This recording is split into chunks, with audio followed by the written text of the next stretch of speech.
My name is Florence. I'm 24 years old and I live in New York, a city that never sleeps, full of flashing lights, endless possibilities, and stories tucked into every corner. But mine is the kind you never think will be yours until you're living it. People look at New York and see dreams, careers, romance, and independence. I saw all that too once. I believed in love, in building a life with someone, in sharing the small things, morning coffee, lazy Sundays, late-night talks. But sometimes, life gives you a story you didn't ask for. Mine started with love and ended with betrayal. I met Adam when I was 19. It was in the fall during my sophomore year at NYU.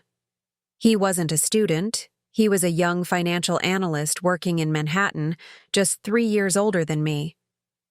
We met at a friend's party, one of those rooftop gatherings, where people drink cheap wine and talk about dreams they aren't sure how to reach yet. Adam stood out. Not just because he was handsome, tall with messy brown hair and eyes that always looked like they were holding back a secret, but because he listened. Really listened. When I talked, he leaned in. When I laughed, he laughed. Too, like my joy was contagious.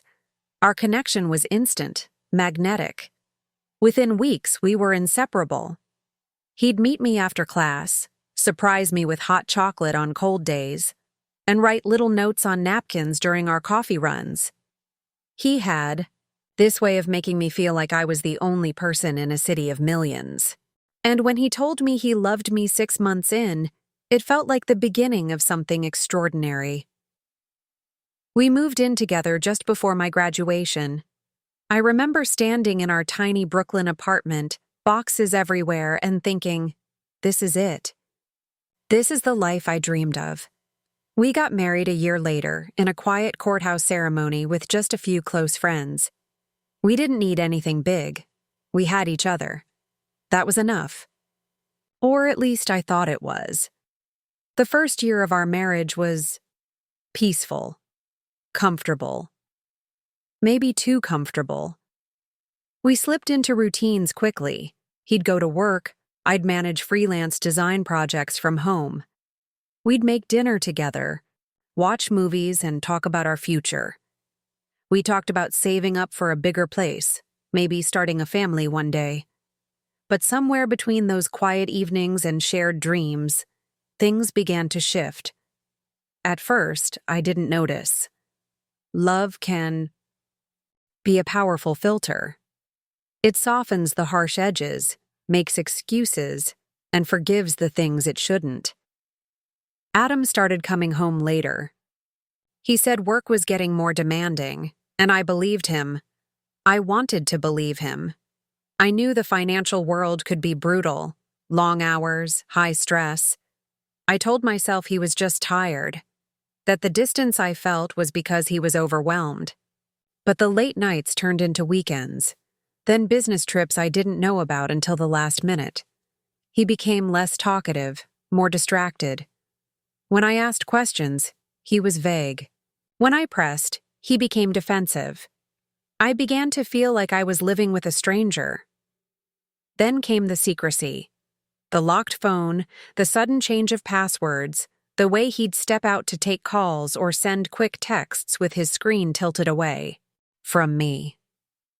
One night, I saw a message pop up, just a name I didn't recognize. I miss you. That was it. 3 words that ignited a storm inside me. I didn't confront him right away. I needed to be sure. I needed more than a hunch, more than a single message to justify the gnawing feeling in my gut. So I waited. I watched. I became a version of myself I didn't recognize. Paranoid, anxious, obsessive. I checked his phone when he left it unlocked. I memorized the pattern of his lies, the times he claimed to be somewhere and wasn't. I even followed him once. Pathetic, I know. But love makes you do desperate things when you feel it slipping away. That night, He said he was meeting a client downtown. I trailed behind him in an Uber, heart pounding, palms sweating. And I watched him walk into a restaurant, not with a client, but with a woman. A woman I didn't know, who looked at him the way I used to. Still, I didn't confront him. Not yet. I needed to understand. Who was she? Was it just an affair? Or was there something more? I dug deeper. Social media, reverse image searches, anything I could find. And then I found it. A wedding photo. My world stopped. It was on her Instagram, buried under a different last name. A private account, but I'd managed to find it through a tagged picture. There he was, my husband, in a tuxedo, smiling beside her, holding hands. Married to someone else while still being married to me. My fingers went numb. I stared at the screen for hours, waiting for the picture to disappear, to be a mistake, to be a cruel joke. But it was real. The date was recent. The caption said it all. Forever started today. I didn't cry at first. I was too shocked, too broken. The next morning, I didn't even say anything to him. I made breakfast. I smiled. I acted like everything was normal while my insides were collapsing. But inside, I was planning, preparing. Because this wasn't just betrayal. This was bigamy, a crime. And more than that, it was the ultimate betrayal of the life we had built. When I finally confronted him, it wasn't cinematic. No shouting, no dramatic slaps or shattered dishes. I simply showed him the photo on my phone and said, "Explain this." His face turned pale. And then, without even trying to deny it, he said, "I didn't know how to tell you." That was his excuse. I didn't know how to tell you. Like that made it better. Like honesty was optional.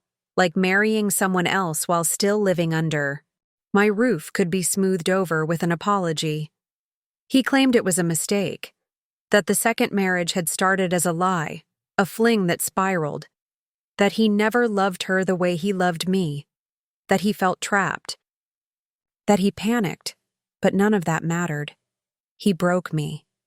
In that moment, I realized I didn't even know who Adam was anymore. Maybe I never really did. Maybe the man I fell in love with was just a version he wore for a while. A mask. A performance. Moved out that day. I packed what I could, called my best friend, and left. No looking back, no final hugs, just silence. I filed for annulment, reported him, cut ties. And for the first time in years, I was alone. But being alone didn't mean being lost. In the weeks that followed, I rebuilt. I cried. I screamed. I stayed up all night questioning everything. But slowly, I began to reclaim pieces of myself. I started therapy. I told my story to the few people I trusted. I found strength in the brokenness, courage in the ruins. Because I realized something. I wasn't the one who failed. He was. I loved deeply, honestly, fearlessly. And that's nothing to be ashamed of. What he did? That was on him, and as painful as it was, it led me here. To a new chapter. One where I decide the ending. One where betrayal doesn't define me, but the way I rise from it does. Because what happened next was even more unexpected. There are days in your life that become burned into your memory, so vivid and sharp you can recall the smallest details. The smell in the air, the sound of traffic outside, the texture of your shirt. For me, it was a rainy Tuesday in February. I remember sitting by the window of my friend Rachel's apartment, my coffee growing cold on the table beside me. I hadn't been back to the apartment Adam and I once shared since I walked out. Every inch of that space held a memory I couldn't bear to confront yet. It had only been a few weeks, and I was still living in a fog of shock, confusion, and exhaustion. Rachel had insisted I stay with her.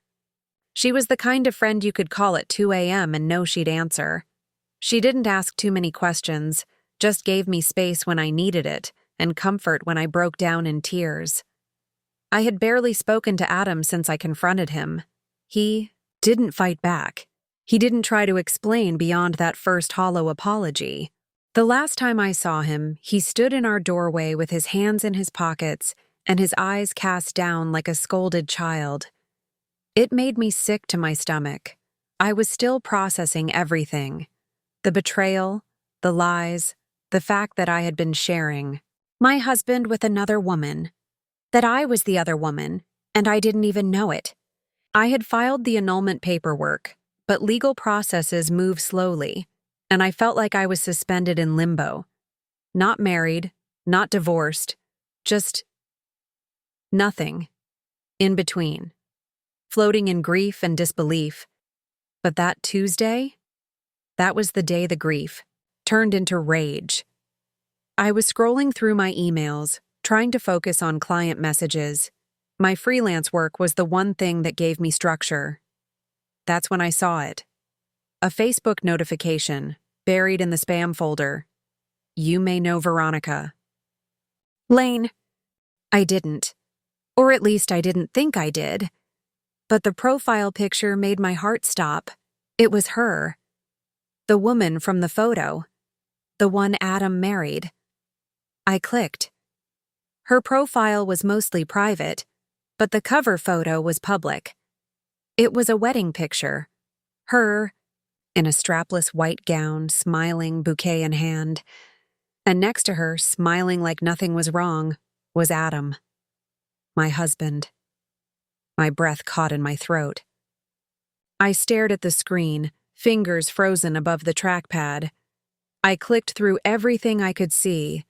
She'd updated her relationship status 2 days earlier. Married to Adam Lane. Lane. He'd taken her name. I sat back, stunned, my heart thudding in my chest. He had taken her name. This wasn't just some side relationship. This wasn't a fling. This was commitment. This was a whole new life he'd built while I was still wearing my wedding ring, waiting for him to come home. For dinner. I took a screenshot and texted it to him. No words, just the image. A few minutes later, my phone rang. It was Adam. I didn't want to answer. Every fiber of me screamed to ignore it. But I did. Florence, he said, his voice low, almost defeated. What the hell is this, Adam? I asked, voice trembling with fury. He was silent. You married her. You're married to her. I spat. You were still married to me. You lied to my face. You said you didn't know how to tell me. You left out the part where you stood in front of a minister and promised her forever. I didn't mean for it to happen this way, he finally said. It got out of control. Out of control? I laughed bitterly. You don't accidentally get remarried, Adam. This wasn't a mistake. This was planned. You said vows. You wore a tux. There were photos, family, guests, a cake, for God's sake. He didn't say anything. And that silence said everything. I hung up. That's when something inside me snapped. I wasn't going to be a victim anymore. I wasn't going to cry myself to sleep wondering what I did wrong. I didn't do anything wrong. He did. The next few days were a blur of lawyers, emails, and hard conversations. I learned that what he did wasn't just morally disgusting, it was illegal. Bigamy is a crime in New York State. The law was on my side, even if the emotional damage couldn't be repaired with paperwork. I gave statements. I handed over evidence, the wedding photo, the social media posts, my marriage certificate, my own wedding photos. God, it hurt to even look at them. We had stood under fairy lights in Central Park and said our vows. I had never loved anyone more than I loved him in that moment. And now I had to use those same photos to prove that he'd lied. Word spread fast among our mutual friends. Some reached out to offer support. Others stayed silent, clearly unsure how to respond. I didn't blame them. Nobody expects this kind of thing to happen in real life. It's the stuff of tabloid headlines or soap operas. But this was my reality, and it got worse. Rachel called me into the living room one night while I was working. "You're not going to believe this," she said, handing me her phone. It was a video from a wedding blog, her wedding blog. Veronica had started a vlog to document her marriage journey. There she was, in her apartment, talking to the camera. "Adam and I met at a charity gala 2 years ago," she said, smiling. "He was everything I ever dreamed of. I never believed in love at first sight until him. 2 years ago, we had still been in our first year of marriage. I felt like vomiting." The video continued. Clips of their engagement. Him kneeling in Central Park, her crying, his face beaming with joy.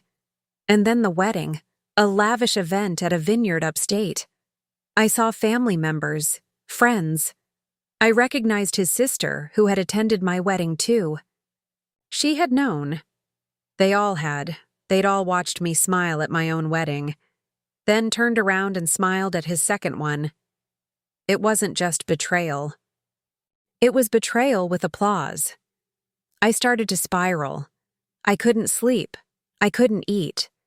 My therapist said I was experiencing complex trauma. I believed her. My identity as a wife, as a partner, as a person who believed in love, it had been ripped out from under me. I felt like a fool. I felt erased. One night, I sat on Rachel's couch staring at the ceiling. "What do I do now?" I asked aloud, not expecting an answer. She looked at me and said something I'll never forget. "You write the ending, not him." That's when I knew what I had to do. I started documenting everything, not just for legal reasons, but for myself. I needed to understand. I needed to rebuild my story from the ruins of what he destroyed. I started writing a blog, a raw, unfiltered account of everything that had happened. I didn't use real names at first. I wasn't doing it for revenge. I was doing it for freedom. To my surprise, people started reading, sharing, reaching out. Women who had gone through similar things. Men who had been blindsided by betrayal. People who had lost everything and rebuilt from scratch. I wasn't alone. I wasn't the only one who had been lied to, used, manipulated. There was something strangely empowering about that. One message stood out to me. It was from a woman named Elena who wrote, "Your story gave me the courage to leave a man who had been cheating on me for years. Thank you for being brave." Brave. I hadn't felt brave. I had felt broken. But maybe the two weren't so different. Maybe bravery wasn't about never falling. It was about choosing to stand back up. The day I discovered my husband had remarried did change everything. It destroyed the life I thought I had. It shattered the version of the future I believed in. But in the wreckage, I found something unexpected. I found clarity. I found purpose. I found me. And what came next would be the hardest, but also the most liberating chapter of all. Because healing isn't just about moving on. It's about reclaiming your voice and learning how to use it.